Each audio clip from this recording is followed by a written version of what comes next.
আজকের আমাদের যে আলোচনার বিষয়টি থাকবে সেটা হচ্ছে বিদআত।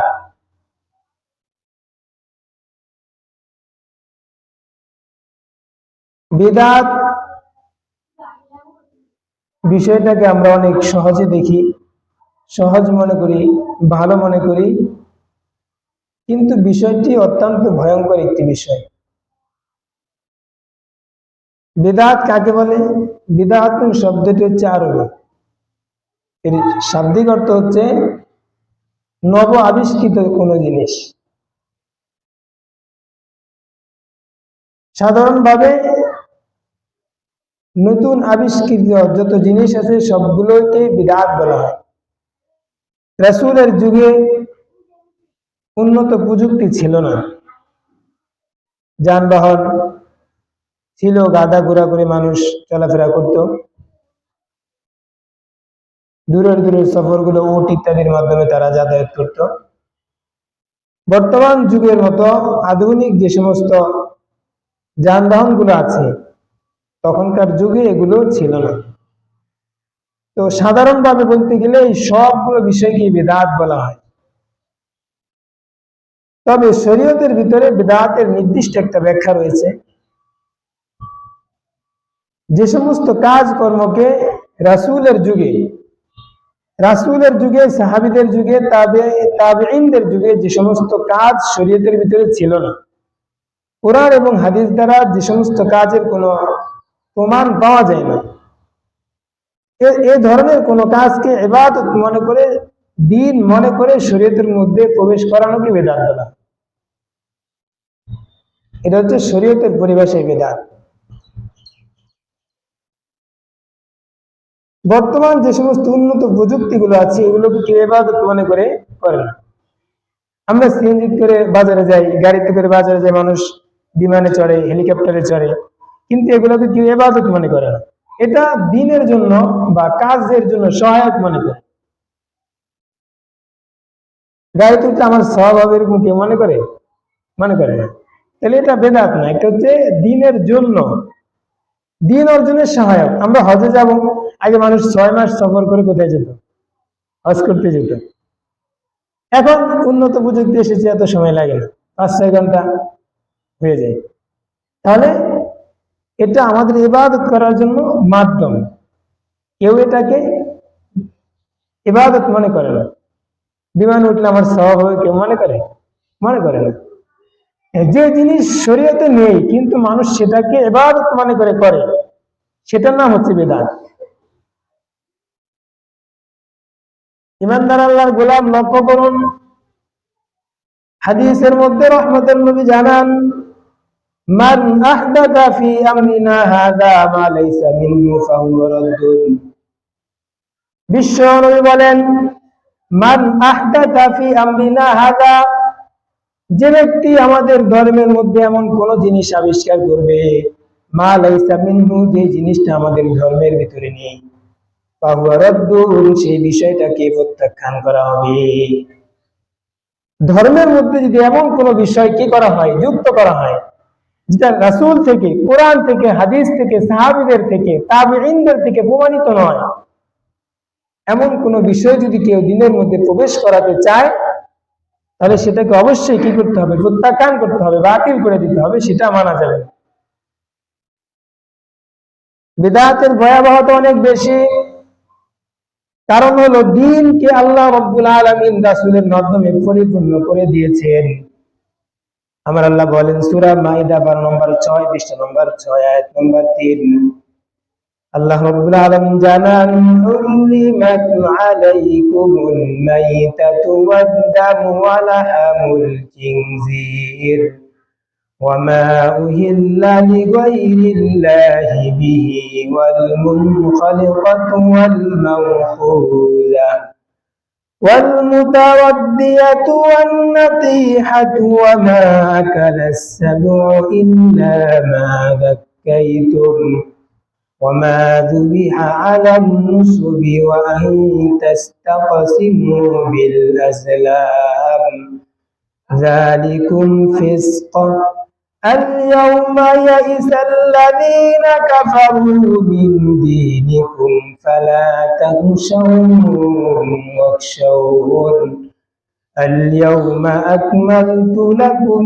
دينكم وأتممت عليكم نعمتي ورضيت لكم الإسلام دينا فمن اضطر في مخمصة غير متجانف لإثم فإن الله غفور رحيم।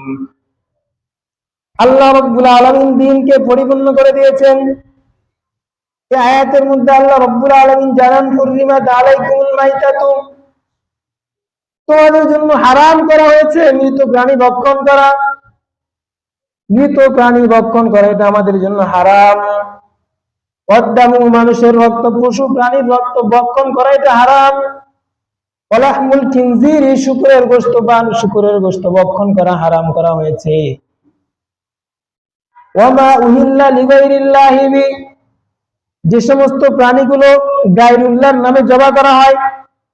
আমরা যখন কোন একটা পশু জবাই করি বিসমিল্লাহ বলে আল্লাহর নাম নিয়ে জবাই করি। কেউ যদি কোনো মূর্তির নামে কোনো পশু জবাই করে তাহলে সেই পশুটা খাওয়া হারাম হবে। এখান থেকে যদি কেউ পীরের নামে কোনো পশু জবাই করে সেটাও কিন্তু হারাম হয়ে যাবে। আমাদের দেশে প্রথাটা অনেক আছে, বিভিন্ন মাজারে গিয়ে মানুষ পীরের নামে, মাজারের নামে কোরবানি করে। এই গোশত কিন্তু কি যাবে না, খাওয়া যাবে না। প্রাণী জবাই দিতে হবে কার নামে? আল্লাহর নামে জবাই দিতে হবে। এরপর আল মুনখানিকাতু, কোন প্রাণীকে যদি গলা টিপে হত্যা করা হয় তাহলে সেই প্রাণী ভক্ষণ করা যাবে না। একটা বাস্তব ঘটনা আপনাদেরকে বলি। আমি ফেনীতে পড়াশোনা করেছি, তো ওখানের মানুষ বেশিরভাগ প্রবাসী, বাইরের দেশে থাকে। উনি একটা লোক ছিল, উনি হংকং ছিল, হংকং। তো ওখানে মানুষ কি করে, কবুতর কিনে গলা টিপে মেরে ফেলে, মেরে এরপরে এটাকে সিলে মানে প্রসেসিং করে খায়। ওদের কথা হলো জবাই দিলে কি হয়, কষ্ট হয়। এই জন্য বাজার থেকে মুরগি কিনে গলা টিপে মেরে ফেলে, মেরে এরপরে এটাকে কি করবে, এই প্রাণী শ্বাসরুদ্ধ করে কোনো প্রাণীকে মারা হলে সেটা খাওয়া কিনে ইসলামের মধ্যে যায় না। গলা টিপে যদি কোনো প্রাণীকে হত্যা করা হয় সেটা কি যাবে না, খাওয়া যাবে না। আঘাত করে পিটিয়ে কোনো প্রাণী যদি মারা হয় ওই প্রাণী খাওয়া হারাম। উপর থেকে যদি কোনো প্রাণী পড়ে যায়, পড়ে যদি মারা যায় ওই প্রাণীও খাওয়া যাবে না। অনেক সময় গরু শিং দিয়ে আরেকটা প্রাণীকে আঘাত করে, কোন শিংয়ের আঘাতপ্রাপ্ত, শিং দিয়ে আঘাত করার কারণে যদি কোনো প্রাণী মারা যায় ওই প্রাণী কি যাবে না, খাওয়া যাবে না।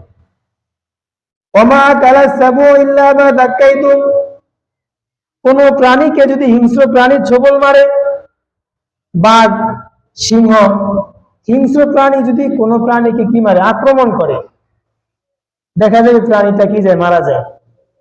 তো হিংস্র প্রাণী কোনো প্রাণীকে আঘাত করলে ওই প্রাণীটা কি যাবে না, খাওয়া যাবে না। হ্যাঁ, মৃত্যুর আগে যদি প্রাণীটাকে জবাই করা হয় তাহলে কি যাবে,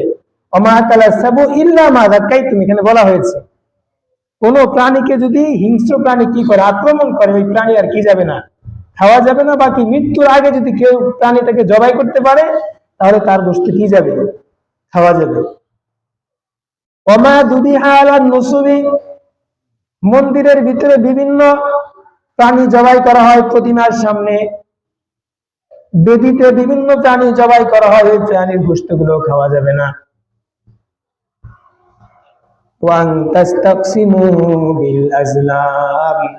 জাহিলি যুগে একটি প্রথা ছিল, অনেকজন মানুষ শরীক হয়ে একটি উট কোরবানি দিত, জবাই করত। জবাই করার পরে গোশতগুলো একসাথে বিভিন্ন জায়গায় বন্টন করে রাখতো। তারা কি করত, তীর নিত, তীরের ভিতরে বিভিন্ন মানুষের নাম লিখে দিত। কিছু তীরের মধ্যে তারা নাম লিখতো না, তীরগুলো একসাথে রেখে একটা ব্যাগের মধ্যে রাখা হতো। এরপরে একটা তীর উঠানো হতো, ওই তীরের মধ্যে যাদের নাম আছে তারা গোশত পাবে, যাদের নাম নাই তারা গোশত পাবে না। এরকম তীর দিয়ে তারা গোশত বন্টন করতো। ওয়ান তাস্তাকসিমু বিল আজলাম, এভাবে যে গোশত নেওয়া হবে এই গোশতটা কি হয়ে যাবে? হারাম হয়ে যাবে। কারণ হলো দেখা যায় যে একটা উটের মধ্যে 10 জন শরীক হয়েছে, এখন 10টা তীর নিবে, নেওয়ার পরে ওনারা কি করবে, 8টাতে নাম লিখবে আর 2টাতে কি লিখবে না, নাম লিখবে না। তো একজন চোখ খেটে বা সিস্টেম করে উঠাবে, তো যে 8 জনের নাম আসবে সে 8 জনে কি পাবে? গোশত পাবে। আর 2 জনে তারাও তো ওখানে কি দিয়েছিল? টাকা দিয়েছিল।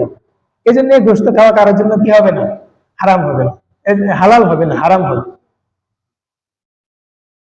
এরপর আল্লাহ রাব্বুল আলামিন বলেন, আল-ইয়াউমা ইয়াইসাল্লাযীনা কাফারু মিন দীনিকুম ফালা তাখশাউহুম ওয়াখশাউন।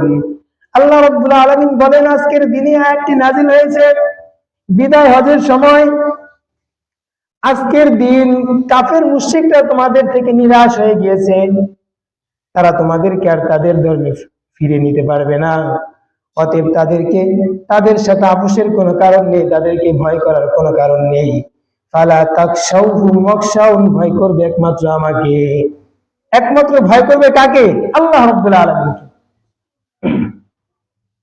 এরপর আল্লাহ রাব্বুল আলামিন বলেন, আল-ইয়াউমা আকমালতু লাকুম দীনাকুম ওয়া আতমামতু আলাইকুম নি'মাতি ওয়া রাদিতু লাকুমুল ইসলাম দীনা।